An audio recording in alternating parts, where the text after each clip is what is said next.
बिस्मिल्लाहिर्रहमानिर्रहीम। अस्सलाम वालेकुम स्टूडेंट्स। चैप्टर नंबर फर्स्ट है फिजिक्स से लेक्चर नंबर आज हमारे पास है 3। लास्ट 2 लेक्चर में हम लोगों ने रीड किया था सिंपल हार्मोनिक मोशन की 3 टाइप्स, 3 एग्जांपल्स रीड की थी जिनमें हम लोगों ने प्रूव करवाया था कि स्प्रिंग सिस्टम की जो मोशन होती है, स्प्रिंग सिस्टम से जो मैथ सिखाया जाता है उसकी जो मोशन होती है वो सिंपल हार्मोनिक मोशन होती है। फिर सेकंड हम लोगों ने लिया था बॉल बॉल सिस्टम का, तो स्टूडेंट्स उसको भी हम लोगों ने प्रूव करवाया था कि जो बॉल एंड बॉल सिस्टम की जो मोशन होती है that is simple harmonic motion.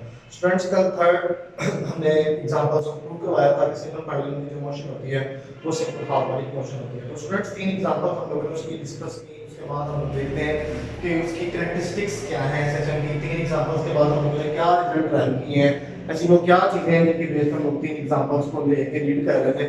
तो स्टूडेंट्स मैंने कुछ फीचर्स भी मेंशन किए हैं यहाँ पे आपके सामने हैं, जिनमें फर्स्ट फीचर जो मैंने मेंशन किया है, फीचर यहाँ पे स्टूडेंट्स कहते हैं हम लोग यहाँ पे प्रॉपर्टीज को, ये कोई न्यू टर्म्स नहीं है, आप लोग रीड करते हैं, ये फीचर्स होती हैं, ये प्रॉपर्टीज होती हैं यहाँ पे। तो सिंपल हार्मोनिक मोशन की प्रॉपर्टीज को मैंने यहाँ पे डिस्कस करना है, जिनमें जो फर्स्ट मेरे पास प्रॉपर्टी है दैट इज वाइब्रेट। कौन वाइब्रेट? जो ऑब्जेक्ट होता है वो क्या करता है? वाइब्रेट करता है। जो ऑब्जेक्ट सिंपल हार्मोनिक मोशन से एग्जीक्यूट कर रहा होता है वाइब्रेट करता है अबाउट अ फिक्स्ड पॉइंट। तो स्टूडेंट्स हम लोगों ने जब 3 एग्जांपल्स देखी थी तो उनमें जो स्प्रिंग के साथ मैच अटैच था, जो बॉल बॉल सिस्टम में जो बॉल था, जो सिंपल पेंडुलम में जो बॉल था, हम लोगों ने ये ऑब्जर्वेशन की तो वो ऑलरेडी फिक्स्ड पॉइंट के अराउंड मूव करता था, वो एक्सट्रीम पे जाता था बट फौरी तौर पे वो मीन पोजीशन पे आके रुक जाता था, मींस कि मीन पोजीशन की तरफ आता था और लास्ट में वो मीन पोजीशन पे ही रहता था। तो स्टूडेंट्स यहां से फर्स्ट पॉइंट जो मुझे पता चला वो ये है कि ऑब्जेक्ट जो कोई भी सिंपल हार्मोनिक मोशन एग्जीक्यूट कर रहा था वो हमेशा फिक्स्ड पॉइंट पे वाइब्रेट करता है। स्टूडेंट सेकंड पॉइंट जो मेरे पास यहां पे मौजूद है दैट इज डायरेक्शन। किसकी direction? Direction of acceleration towards mean position. तो स्टूडेंट्स हम लोग देख रहे थे एक्सेलरेशन की डायरेक्शन कैसे टुवर्ड्स मीन पोजीशन है। मैं यहां पे एक पॉइंट बताता हूं आपको। स्टूडेंट्स जब हम लोगों ने कल यहाँ से पहले जो लेक्चर लिया उसमें हम लोगों ने एक चीज रीड की थी और सेकंड चैप्टर 9th क्लास में हम लोगों ने एक एक्सेलरेशन का जो टॉपिक पढ़ा था उसमें हम लोगों ने पढ़ा था कि जो एक्सेलरेशन की जो डायरेक्शन होती है वो in the direction of velocity होती है। मींस कि जब वेलोसिटी इंक्रीज हो रही होती है तो वो जो एक्सेलरेशन की डायरेक्शन होती है वो वेलोसिटी की तरफ होती है, बट वेलोसिटी जब डिक्रीज हो रही होती है तो एक्सेलरेशन की डायरेक्शन उससे अगेंस्ट होती है। तो स्टूडेंट्स मैं यहाँ से एक चीज आपको एक्सप्लेन करता चलूं। मैं आप लोगों के सामने एक सिंपल पेंडुलम की एग्जांपल ले रहा हूं यहाँ पे। स्टूडेंट्स देखिएगा, मैं सिंपल पेंडुलम की एग्जांपल ले रहा हूं यहाँ पे। ये सपोज करें मेरे पास सिंपल पेंडुलम मौजूद है यहाँ पे, ये उसकी मीन पोजीशन थी, मैं सिंपल पेंडुलम को उसकी एक्सट्रीम पोजीशन तक लेके जा रहा हूं। स्टूडेंट्स ध्यान रखिएगा, ये पॉइंट मोस्ट इंपॉर्टेंट है यहाँ पे, आपको अगर उसकी समझ आ जाती है तो स्टूडेंट्स देखिएगा यहाँ पे जब बॉडी मीन पोजीशन से एक्सट्रीम की तरफ जा रही थी तो उसकी वेलोसिटी आहिस्ता आहिस्ता डिक्रीज हो रही थी, मींस कि वो एक्सट्रीम पोजीशन पे आ गए, तकरीबन उसकी जो वेलोसिटी थी वो कितनी हो गई यहाँ पे 0 हो गई। मींस कि जब वो मीन से एक्सट्रीम जा रहा था तो उसकी वेलोसिटी क्या हो गई? 0 हो गई। तो स्टूडेंट्स जब वो इस पोजीशन से इस पोजीशन की तरफ आ गया तो उसकी वेलोसिटी क्या हो रही है? इंक्रीज हो रही है, यानी पोजीशन हो पे आगे वेलोसिटी क्या हो रही है? मैक्सिमम। तो इसका मतलब ये होगा जब एक्सट्रीम से मीन की तरफ आ रहे हैं, जब एक्सट्रीम से मीन की तरफ आ रहे हैं तो वेलोसिटी इंक्रीज हो रही है। तो स्टूडेंट्स जब वेलोसिटी इंक्रीज होगी तो एक्सेलरेशन की डायरेक्शन भी यहाँ पे मीन पोजीशन की ही तरफ होगी। तो जब बॉब जो है वो ओ पे नहीं रुकता, वो बी की तरफ अपनी मोशन को कंटिन्यू करता है। तो स्टूडेंट्स देखिएगा जब बॉब ने इधर से इधर जा रहा है, अब क्या होगा? वेलोसिटी क्या हो रही है? डिक्रीज। तो फिर एक्सेलरेशन की डायरेक्शन किधर होगी? इधर। तो स्टूडेंट्स बताना ये मकसद था आपको कि जो एक्सेलरेशन की डायरेक्शन है वो ऑलवेज किधर है? About fixed position, means towards mean position.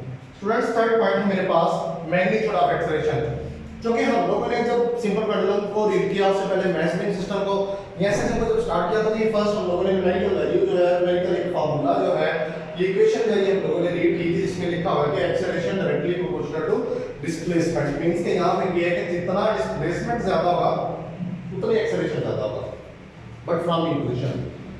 तो जितना डिस्प्लेसमेंट, तो स्टूडेंट्स मैं सपोज करता हूं कि जब वो बॉडी रेस्ट पे थी, मींस कि वो डिस्प्लेसमेंट 0 था, तो स्टूडेंट्स अगर डिस्प्लेसमेंट 0 तो एक्सेलरेशन भी कितना हो जाएगा? 0। और जब मैक्सिमम पोजीशन पे हो जाता है तो डिस्प्लेसमेंट मैक्सिमम होता है, यानी एक्सट्रीम पोजीशन पे। तो इसका मतलब है कि अगर मैक्सिमम पोजीशन पे डिस्प्लेसमेंट मैक्सिमम है तो वहां पे एक्सेलरेशन भी मैक्सिमम का। तो ये इक्वेशन यहाँ पे हमें बता रही है कि एक्सेलरेशन और डिस्प्लेसमेंट एक दूसरे के डायरेक्टली प्रोपोर्शनल है, और जहां जहां पे डिस्प्लेसमेंट मैक्सिमम होगा, जितना डिस्प्लेसमेंट होगा उतना उसका एक्सेलरेशन होगा। मींस के एक्सट्रीम पोजीशन के ऊपर अगर डिस्प्लेसमेंट मैक्सिमम है तो एक्सेलरेशन भी मैक्सिमम होगा, और अगर मीन पोजीशन के ऊपर जब डिस्प्लेसमेंट जीरो होगा तो मीन के वहां पे एक्सेलरेशन भी क्या होगा, जीरो कंसीडर किया जाएगा। तो इस शोस के हमें यहां से रिजल्ट मिल गया कि मीन पोजीशन के ऊपर जो एक्सेलरेशन होता है वो जीरो होता है, और मैक्सिमम पोजीशन के ऊपर जाके एक्सेलरेशन मीन पे एक्सेलरेशन जीरो होता है और मैक्सिमम पे एक्सेलरेशन मैक्सिमम होता है। उसके बाद लास्ट पॉइंट जो है वो है वाइब्रेशन वेरिएशन इन वेलोसिटी। तो स्टूडेंट्स ये मोस्ट जो कॉमन पॉइंट जो अभी तक हर टॉपिक में चल रहा था, जिसको मैंने इधर भी रीड करवाया कि जब वो मीन पोजीशन पे बॉडी होती है तो उसकी वेलोसिटी ज्यादा से ज्यादा होती है, क्योंकि जब वो इस तरफ जाती है अपनी एक्सट्रीम पोजीशन की तरफ तो उसकी मोशन में थोड़ी रुकावट की शक्ल होती है, क्योंकि वेलोसिटी का रिलेशन यहां पे रिस्टोरिंग फोर्स से है।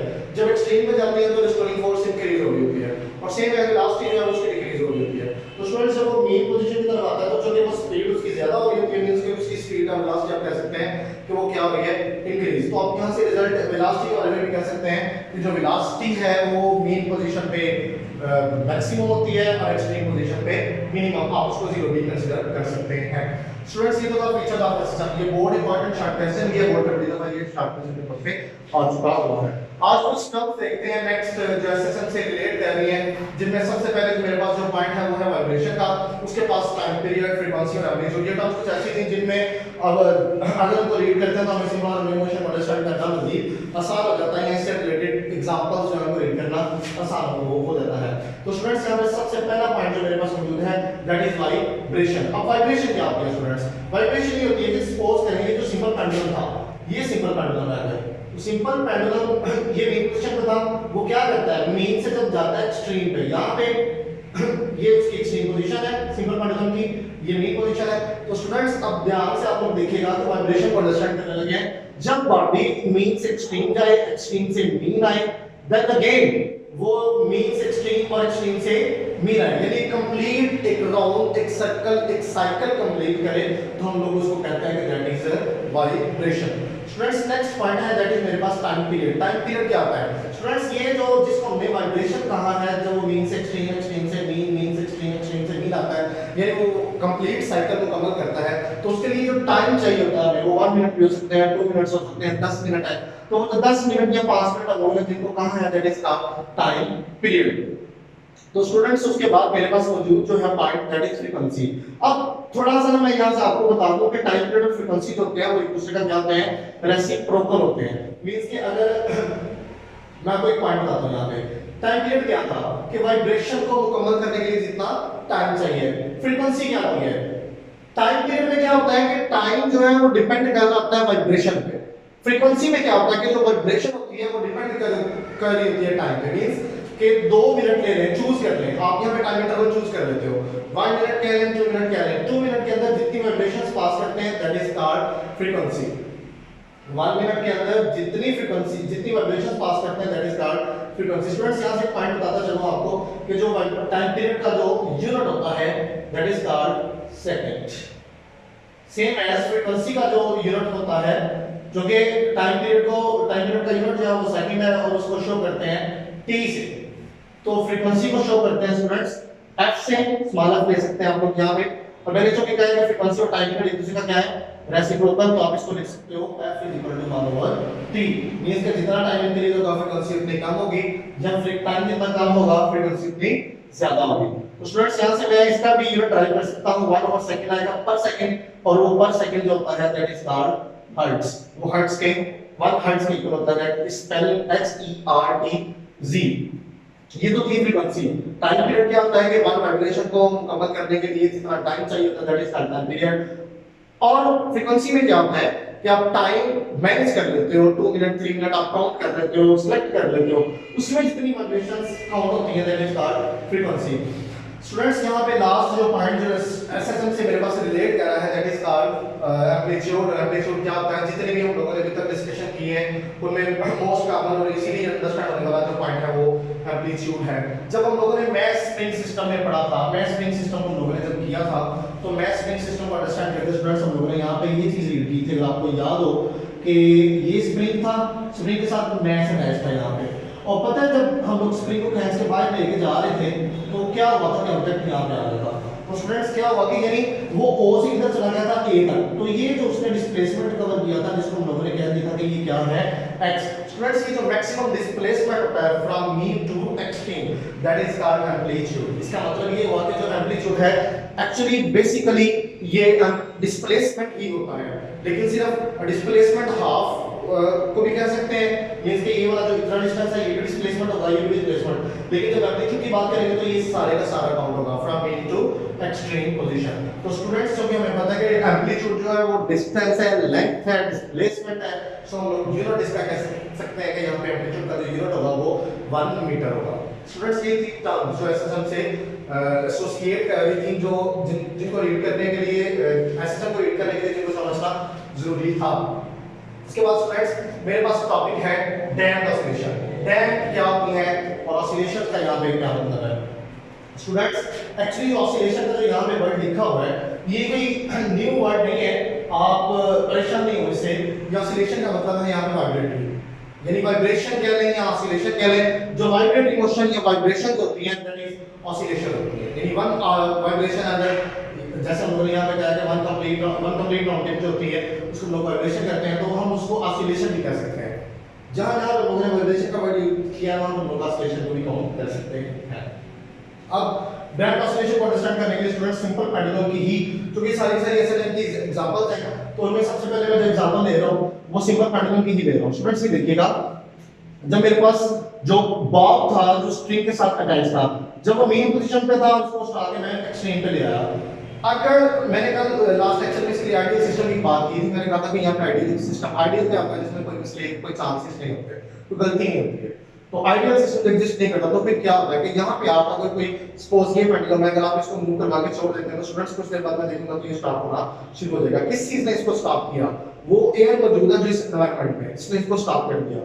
तो स्टूडेंट्स यहाँ पे भी जो सिंपल पेंडुलम की जब आप मोशन करवाएंगे आप घर पे भी एक्सपेरिमेंट कर सकते हैं। कोई छोटा सा बॉल ले लें, बाल को धागे से बांधे, आप कोई और को पत्थर ले लें, कोई ऐसी चीज, तो आप उसको मूव करवा के छोड़ दें। जब आप देखेंगे मूव करवा के जब आप देखेंगे तो वो आहिस्ता आहिस्ता क्या होगा 10 मिनट बाद 5 मिनट बाद 2 मिनट बाद वो स्टॉप कर देगा।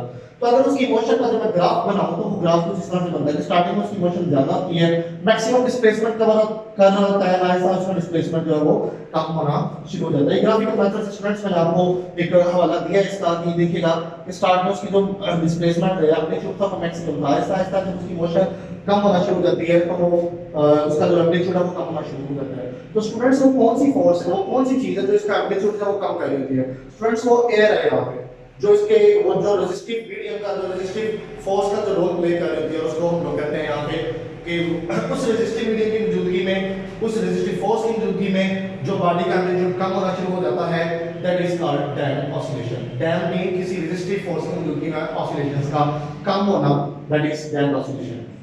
स्टूडेंट्स इसको अंडरस्टैंड करने के लिए जो सबसे बेस्ट एग्जांपल है वो ऑटोमोबाइल्स के अंदर, यानी ऑटोमोबाइल्स हमारी कार, ट्रेन, गाड़ियां, बसेस जितनी भी हैं इसमें भी चीजें हम लोग उनको कहते हैं ऑटोमोबाइल्स। तो शॉक डैम्प्ड ऑसिलेशन को अंडरस्टैंड करने के लिए शॉक एब्जॉर्बर को अगर आप अंडरस्टैंड कर लें, अगर आपको उनका पता है तो आपको इजीली पता चल जाएगा कि डैम्प्ड ऑसिलेशन क्या है। स्टूडेंट्स ये जो मैंने एक बनाया हुआ है सिलेंड्रिकल शेप है, इस सिलेंड्रिकल शेप के अंदर ये जो मैंने बॉक्स बनाया हुआ है यहाँ पे ये एक मूवेबल पिस्टन है। मूवेबल पिस्टन के बारे में आप लोग जानते हैं, चैप्टर नंबर 7 आप लोगों ने जब रीड किया था तो उसके अंदर आपने पास्कल्स लॉ पढ़ा हुआ है। पास्कल्स लॉ के अंदर जब आप लोगों ने वो क्रॉस सेक्शनल एरिया वाला इसका एक्सपेरिमेंट किया था जिसमें आप लोगों ने वो दो सिलेंडर्स लिए थे, उन्होंने मूवेबल पिस्टन लगे हुए इसको आप लोगों ने रीड किया था एप्लीकेशन में पास्कल्स लॉ की। तो स्टूडेंट्स वहां से मूवेबल पिस्टन को मैं आपको हवाला दे दूंगी। मूवेबल पिस्टन है जैसे इंजेक्शन के अंदर वो ब्लैक कलर का लगा था, उसमें व्हाइट कलर का जिसको आप आगे लेके जाते हो वो एयर को आगे लेके जाता है। तो ये स्टूडेंट्स यहाँ पे मेरे पास इसके अंदर ये लिक्विड शेप यहाँ पे मौजूद होती है, ये थोड़ा सा ना यहाँ पे लिक्विड मौजूद होता है। ये लिक्विड आप ऑयल कह सकते हैं, ऑयल ही है बल्कि ये। अब ये क्या करता है, इसके दो हिस्से होते हैं इस सिलेंडर के। ये ऊपर वाला जो हिस्सा है ये कार की बॉडी से, ये कार आप कह सकते हैं अगर जो हमारे पास ट्रांसपोर्ट की टर्म्स हैं उनके साथ ये अटैच होता है बॉडी के साथ, और जो नीचे वाला हिस्सा है ये गाड़ी के एक्सल के साथ अटैच होता है। क्या होता है कि जब किसी रोड पे गाड़ी को चलते हुए गाड़ी पे पंप आते हैं तो क्या होता है कि गाड़ी अचानक झटका खाती है। शॉक मीन यहाँ पे मैंने लिखा हुआ झटका, अब्जॉर्ब मीन जजब करने वाला, शॉक अब्जॉर्बर झटके जो झटके को जजब करने वाला।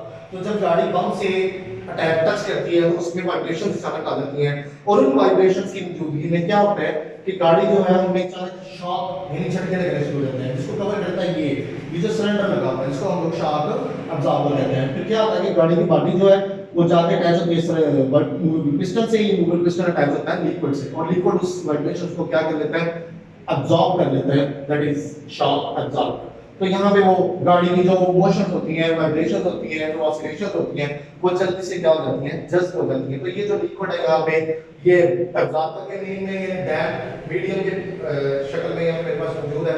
तो स्टूडेंट्स ये था dam oscillation. Dam oscillation mean यहाँ पे डेफिनेशन लिखे हैं, यहाँ पे oscillation of a system in the presence of resistive force. Resistive force की मौजूदगी में जो ऑसिलेशन होती हैं किसी सिस्टम की, that is called dam oscillation. Students इसमें एक एग्जांपल बताते हैं 10.1 वो बाय सेल्फ है, इसका फार्मूला टाइम पीरियड का मैं आपको करवा चुका हूं। आप लोग कल की जो आपका काम होगा वो आपकी एग्जांपल होगी, और साथ में ये जो 2-3 आप लोगों की मैंने रीड की है, जो आप लोगों को अंडरस्टैंड करवाई है, फीचर्स ऑफ एसएचएफ, साथ में टाइम पीरियड की जो टर्म्स हैं, एसएचएफ की जो टर्म्स हैं, और उनके साथ सिंपल हार्मोनिक मोशन की एक फर्दर एक एप्लीकेशन में डैम ऑसिलेशन है।